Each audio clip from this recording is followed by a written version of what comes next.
Boa noite a todos e a todas. Eu sou o reverendo Fábio Teixeira Gonçalves, pastor da Igreja Presbiteriana de Conchas. Estamos continuando então com os nossos cultos dominicais via internet. O culto de hoje terá o tema Uma Igreja Viva e, portanto, tudo aquilo que ocorrer durante esse período, que será evidentemente pequeno, girará em torno desse tema. Inicialmente eu quero convidar a todos que puderem cantar 2 cânticos bastante conhecidos e assim estaremos já adorando, cultuando ao nosso Deus dessa forma. Vamos cantar?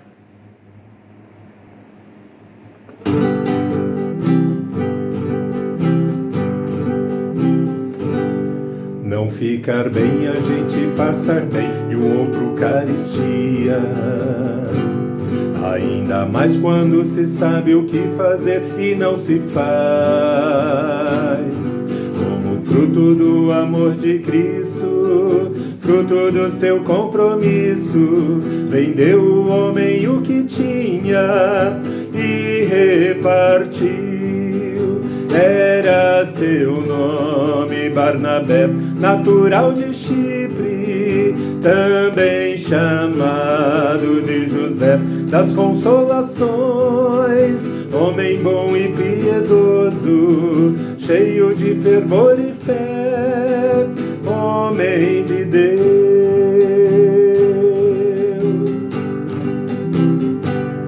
E quando Paulo converteu-se a Cristo, lhe faltou amigo, alguém que fosse companheiro, fonte de consolo e abrigo.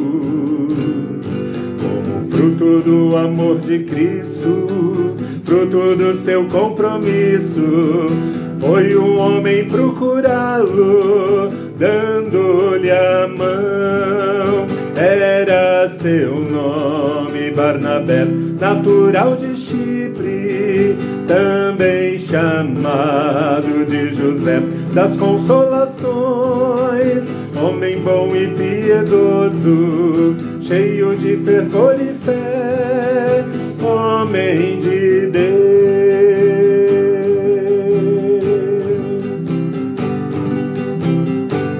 E quando a igreja se espalhou por todo o canto que havia, providência assim por mão de Deus chegou a Antioquia.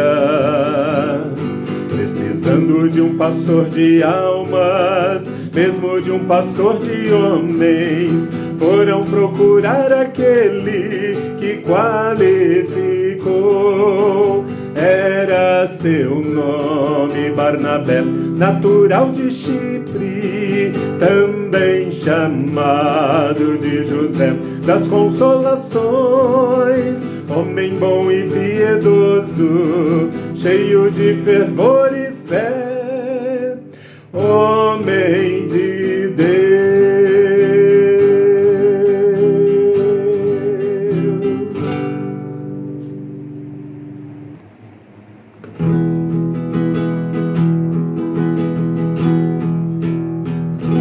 Estamos todos congregados aqui, certamente abençoados também. Há um clima, uma esfera de amor, uma força que se move entre nós. Algo novo Deus está por fazer a este povo, a quem muito quer bem.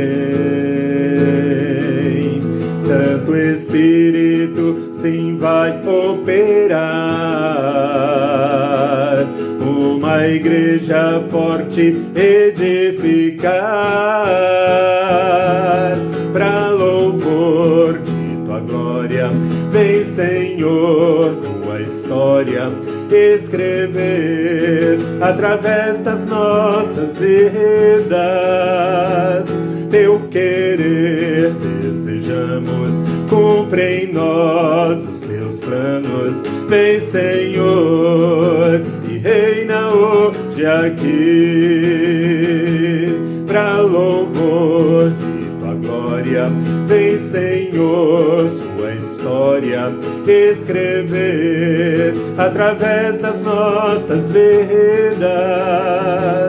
Teu querer desejamos, cumpre em nós os teus planos. Vem, Senhor, e reina hoje aqui. Vem, Senhor, e reina hoje aqui.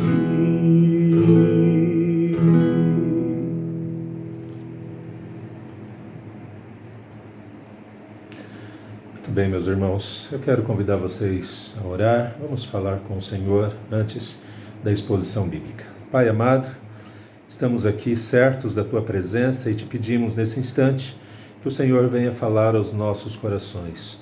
Nós precisamos da Tua palavra, precisamos da Tua instrução, precisamos do alimento que venha do Senhor. Em nome de Jesus. Amém. Como eu disse há pouco, o nosso tema de hoje será uma igreja viva e eu quero convidar vocês a abrirem em Atos, capítulo 2, a partir do versículo 42. Atos 2, a partir do verso 42. A palavra de Deus diz assim: E perseveravam na doutrina dos apóstolos, e na comunhão, no partir do pão e nas orações. Em cada alma havia temor, e muitos prodígios e sinais eram feitos por intermédio dos apóstolos. Todos os que creram estavam juntos e tinham tudo em comum. Vendiam as suas propriedades e bens, distribuindo o produto entre todos, à medida que alguém tinha necessidade. Diariamente perseveravam unânimes no templo, partiam pão de casa em casa e tomavam as suas refeições com alegria e singeleza de coração, louvando a Deus e contando com a simpatia de todo o povo. Enquanto isso, acrescentava-lhes o Senhor dia a dia os que iam sendo salvos. Meus irmãos e irmãs, amigos e amigas, eu inicio a minha fala considerando o seguinte: nós temos hoje, os nossos dias, modernamente falando, igrejas cheias. Mas cheias do quê? Cheias de pessoas, muitas vezes, cheias de pessoas promovendo eventos, promovendo programas, festas, encontros, congressos, conferências, shows, preocupados aqui e acolá em debates de várias naturezas, etc, etc. Observe, até aqui tudo certo. Não há nada absolutamente de errado em ter tudo isso dentro da igreja. Em si mesmo, não há. Até porque, nesse cenário, o que temos é, de fato, uma igreja ativa, uma igreja contemporânea, preocupada em marcar a sua presença na sociedade. Ora, vista então pelo lado de fora, a igreja de fato parece muito bela, inclusive atraente. Possivelmente isso de certa forma explica a imensa quantidade de evangélicos que temos hoje no Brasil, tendo em vista essas características. O problema, entretanto, é o que ela vem revelando internamente. Uma igreja que tem perdido o amor de Deus, ou o amor a Deus e ao próximo, o amor pela comunhão dos santos, tem perdido a ousadia, a prudência, o temor a Deus. Uma igreja que tem permitido a prática de falar mal um do outro, que é a conhecida maledicência. Uma igreja que tem permitido a prática de imoralidades várias. Uma igreja que tem permitido o desrespeito por Deus. Agora, observe, diferente dessa realidade tanto externa como interna, o que vemos na igreja de Atos É uma igreja cheia, não de todas estas coisas que eu fiz referência há pouco, mas uma igreja cheia do Espírito Santo de Deus. Uma igreja que é modelo, uma igreja repleta de exemplos a serem seguidos. E é sobre essa igreja modelo que eu gostaria de falar com vocês nesses próximos minutos. Quero, portanto, aqui apresentar de maneira obviamente muito singela, pelo menos quatro aspectos que a igreja de hoje precisa resgatar, entendo eu, à luz do modelo da igreja de Atos. 4 aspectos. O primeiro deles é que a igreja modelar de Atos nos apresenta o prazer em aprender. Essa é a primeira característica, o primeiro aspecto que nós vemos ali na igreja de Atos e que, penso eu, precisamos resgatar de maneira definitiva. O texto, no versículo 42, diz o seguinte, que eles perseveravam na doutrina dos apóstolos. Eles não apenas se deliciavam, então, numa experiência mística, sobrenatural, diferente daquilo que comumente era conhecido, mas eles se alegravam, sobretudo, na teologia que estavam recebendo dos apóstolos. Quando eu usei aqui a expressão comumente conhecido, eu estou fazendo referência ao período, sobretudo de Jesus, que antecede o nascimento da igreja de Atos, e Jesus, durante o seu ministério, fez muitos milagres, muitas curas. O povo estava, de certa forma, acostumado com isso, mas essa igreja de Atos, a partir da conversão que vai ocorrendo naquela igreja, a primeira coisa que se observa é que esses convertidos, mais do que ver milagres, mais do que contemplar o sobrenatural e ficarem extasiados com isso, o que eles desejam, o que eles querem, o que eles têm prazer, sobretudo, é aprender das Escrituras Sagradas. Veja, observe. O Espírito Santo é o Espírito da verdade. E a verdade, isso é muito interessante, a verdade, quando ela é compreendida plenamente, gera no coração e na alma um grande prazer, uma enorme alegria.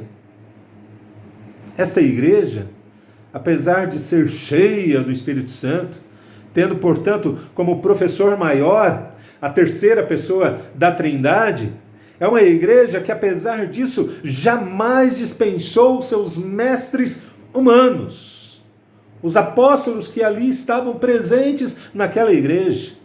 Era uma igreja que se assentava aos pés dos seus líderes, aqueles que tinham efetiva condição de ensiná-los e aguardavam de maneira ansiosa, positivamente falando aqui, aguardavam de maneira ansiosa por receber as instruções. O texto diz que todos perseveravam na doutrina que recebiam. Todos perseveravam. Uma igreja cheia do Espírito Santo de Deus é uma igreja que se submete às instruções bíblicas. Às instruções bíblicas. O Espírito de Deus sempre leva o povo de Deus a se submeter à palavra de Deus. Recentemente aqui na igreja estivemos estudando o tema ser cheio do Espírito Santo. E o apóstolo Paulo, quando ele escreve à igreja de Éfeso, ele diz, enchei-vos do Espírito. O mesmo Paulo, utilizando o mesmo raciocínio, quando ele escreve à igreja de Colosso, ele diz em outras palavras, enchei-vos da palavra de Deus. A ideia, portanto, é que alguém cheio do Espírito Santo é alguém que estará cheio da palavra do Senhor.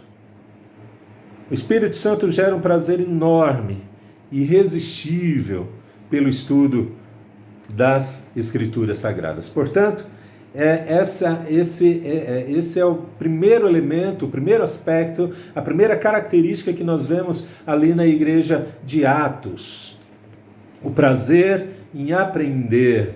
Mas há uma segunda característica que nós vemos nessa igreja. O prazer na comunhão. O prazer na comunhão. Eles, diz o texto no verso 42 ainda, eles perseveravam na comunhão. Na comunhão. Eles perseveravam na koinonia, no kainós, que significa comum. Comum. Eles viviam em comunidade, dividindo aquilo que era necessário ser dividido. É exatamente isso que significa a palavra koinonia. Tem o sentido de partilha. Partilha.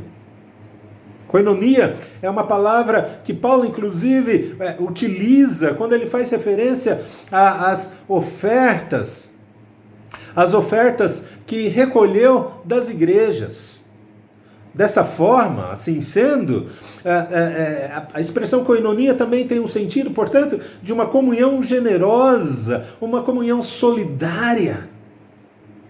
E é nesse sentido, precisamente nesse sentido, que Lucas usa essa expressão aqui, koinonia, comunhão.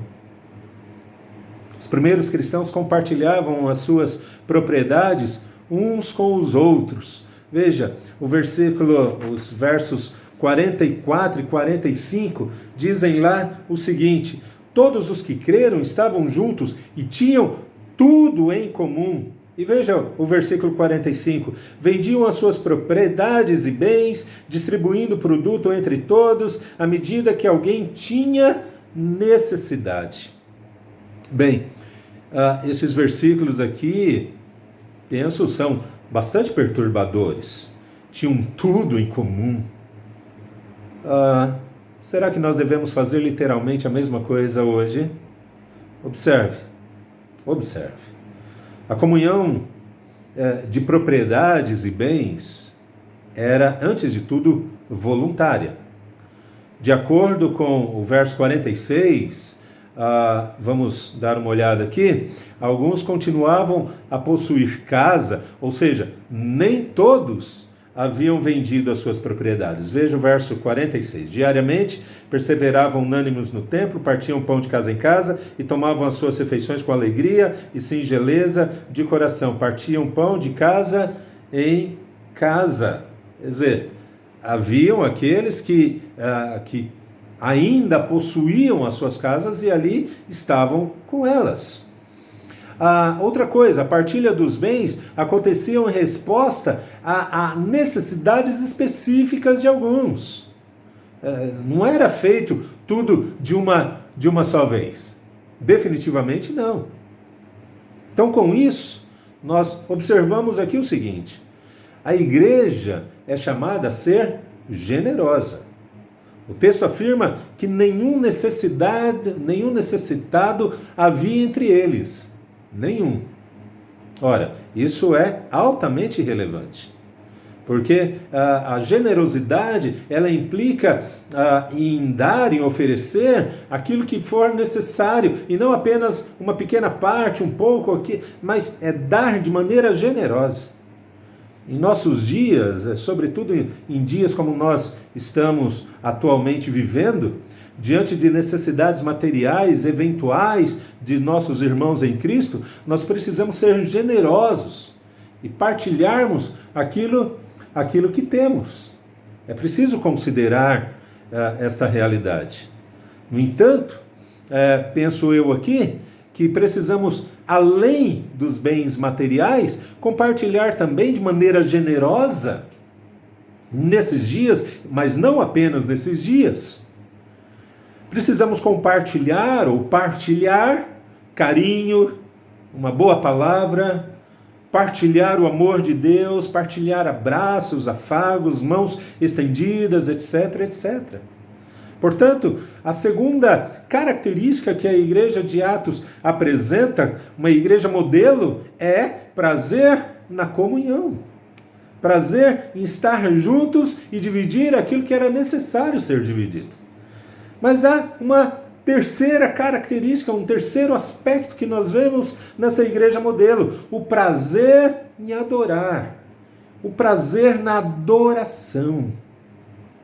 O texto ainda, no verso 42, diz que eles perseveravam no partir do pão e nas orações. A comunhão, meus irmãos, sobre a qual acabamos de falar, ela se revelava também no culto comunitário, no culto público, no ajuntamento daqueles irmãos. Essas duas expressões aqui, partir do pão e orações, fazem referência, de um lado, à ceia do Senhor e de um outro lado, a reuniões de oração.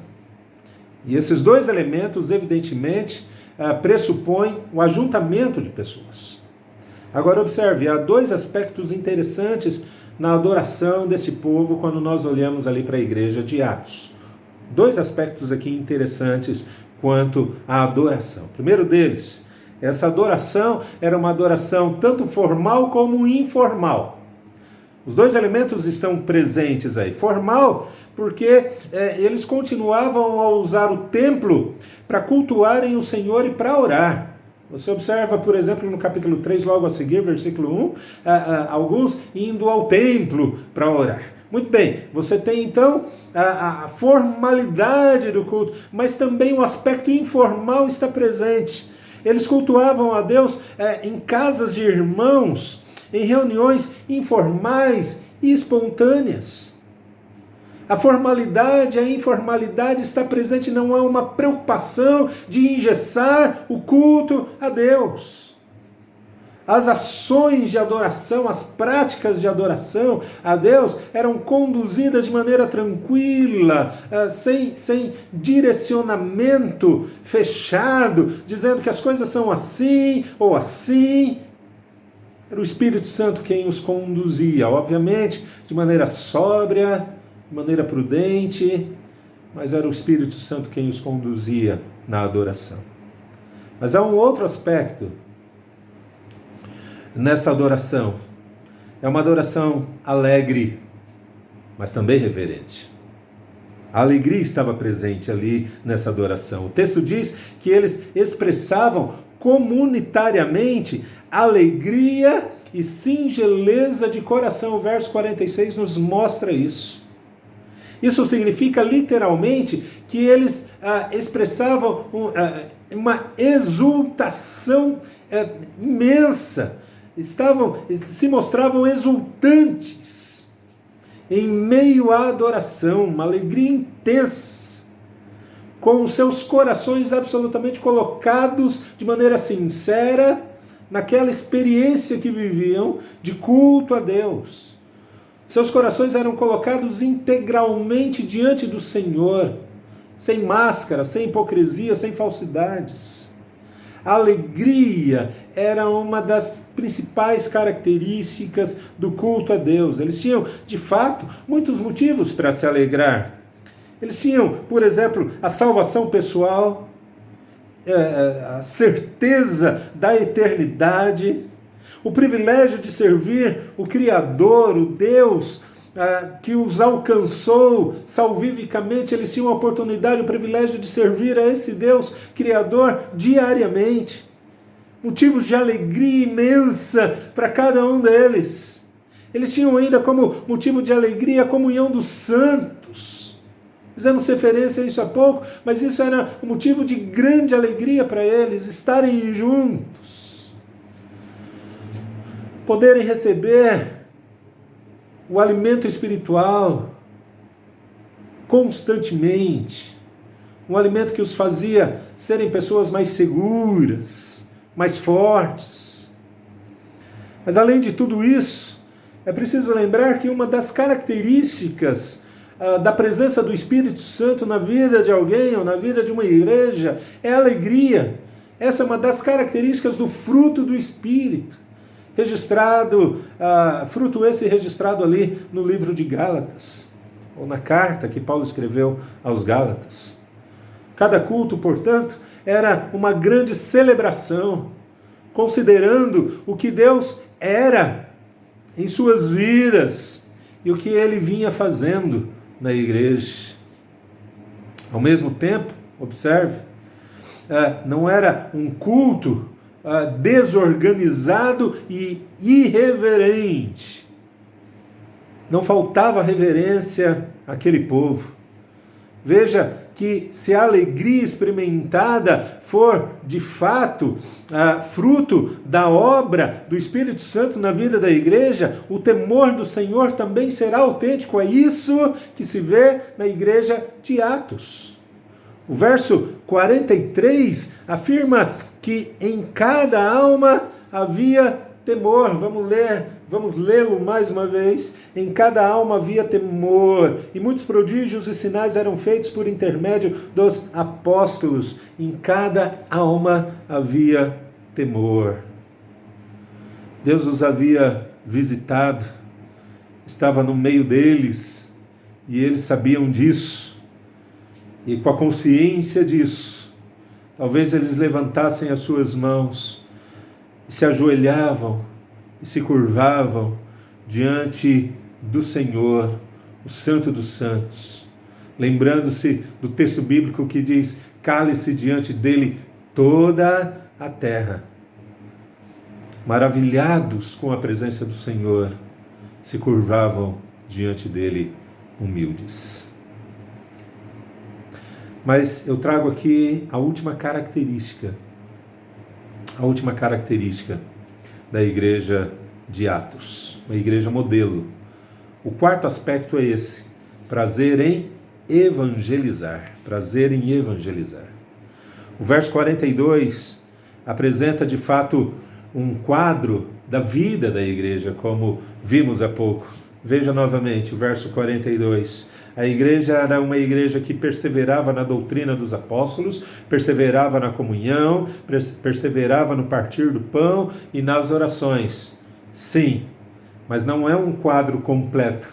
Esse quadro vai se completar, sobretudo, no versículo 47, lá no finalzinho, quando diz: enquanto isso, versículo 47, final, enquanto isso, acrescentava-lhes o Senhor dia a dia os que iam sendo salvos. Os que iam sendo salvos. Aqueles primeiros crentes, eles estudavam as Escrituras, eles compartilhavam os seus bens, os seus dons e talentos, assim, à medida que a necessidade surgia.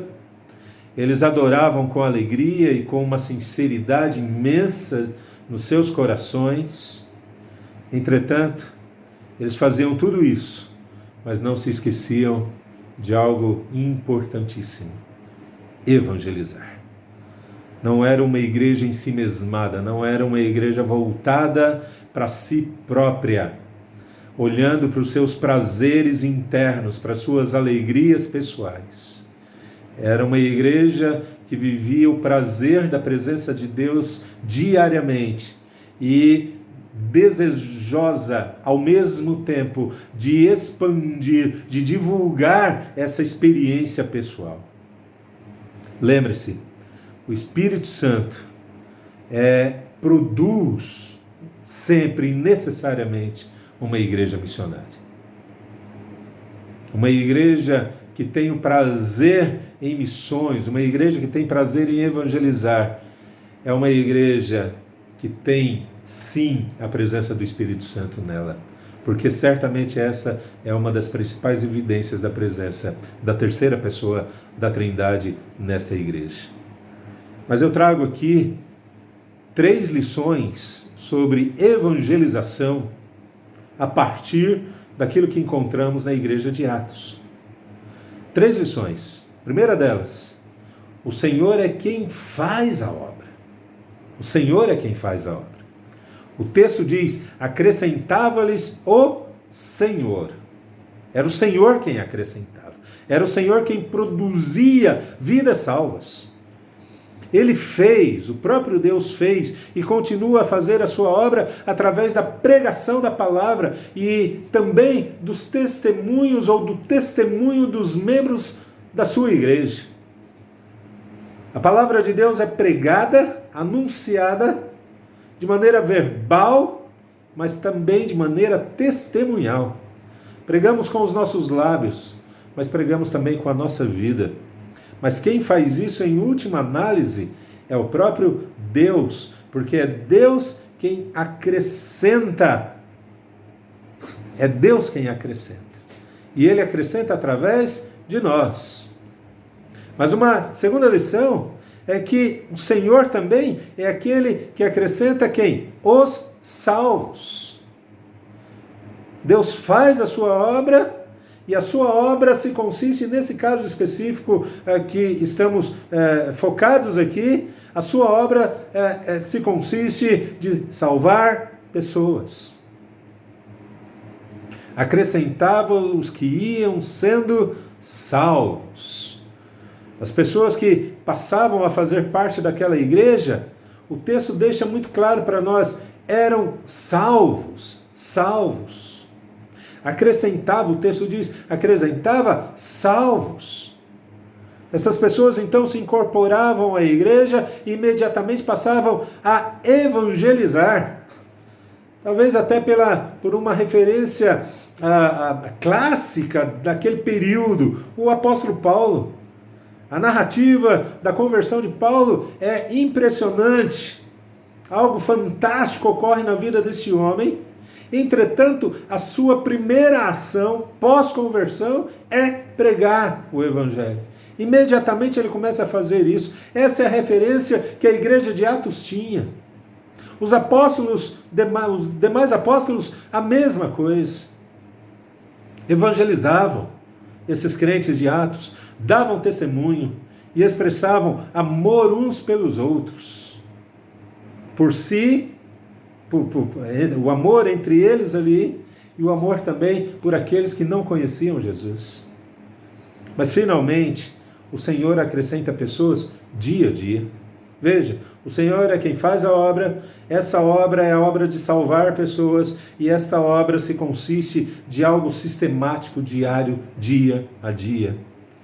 A expressão no original aqui revela que acrescentar era algo perene, constante. Ou seja, acrescentava e continuava a acrescentar. A expressão diariamente aqui não deixa dúvida a esse respeito. A evangelização, portanto, não era uma atividade ocasional, esporádica daquela igreja. Definitivamente não. Eles não faziam algumas reuniões para marcar, então, um momento de evangelização, alguma campanha com este fim. Não era assim.